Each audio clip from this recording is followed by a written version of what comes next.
Catherine, thanks for joining us. Tell us, does Brisbane have the Delta strain, and do they have a chance of containing this outbreak without a lockdown? Because in the past, they've locked down for 2 or 3 cases. Yeah, that's right. I don't actually have the information on the genomics, but I do know that 4 of those cases they announced today were linked cases, so that gives them some reassurance. They know how they fit in. Some of these people were already quarantining. It's always reassuring, but we know with Delta, you only have to miss one case or have one case out there for long enough, they infect someone else who then gets away from you. That's what happened in Sydney. It's what happened in the ACT. And definitely that's what happened. We didn't find the cases in the western suburbs until they'd already been spreading in the community for a week or 2. That's when Delta does its most damage, because at that point, it's impossible pretty much to shut it down. And New Zealand's still struggling, even though they had a very focused initial start to their current outbreak.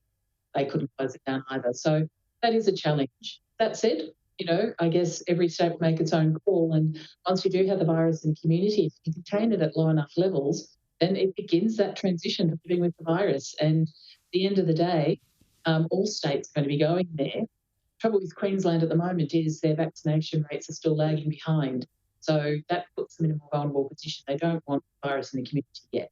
Yeah, well, that's the good news is that having some virus there at the moment might get some people hurried up to get the vaccination. But there's been no change in the advice. In fact, they're dealing with Delta now. They were locking down 2 or 3 cases last year or early this year when it wasn't even Delta strain. So it's hard to imagine anything that's changed except a grand final coming on Sunday. Just in Victoria, though, we saw the hard lockdown supposedly a lot earlier, yet Victoria now far outstripping New South Wales much more quickly. Does this point to environmental differences in Melbourne, the climate perhaps, or does it just point to just how virulent the Delta strain is? Well, it's interesting. If you actually line the outbreaks up from the first week when the virus was probably in the community and spreading, then in fact, Melbourne's about a week behind Sydney in terms of the spiking in those cases, but it is matching it. It actually is a pretty clear match. The difference is we were a month further along in our uptake. And even though Sydney and Melbourne have accelerated since then, we did have a bit more vaccine protection, but it stopped cases taking off. I think, Chris, the biggest difference when you look at the epidemiology is that once the outbreak had moved to the west, it did spread through those LGAs. It went from the west to the southwest, and then they had to put neighbouring LGAs into that even tighter lockdown. They worked really hard to try and keep it concentrated there by managing those essential workers, initially with testing and then later with vaccination.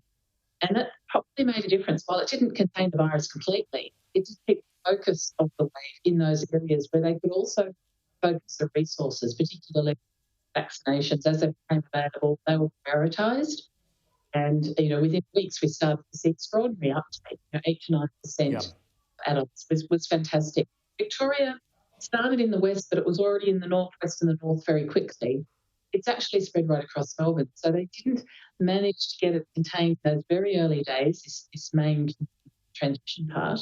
And that means that now they're distributing all of their efforts right across the east and southeast, which are now starting to be new hotspots. That's a challenge.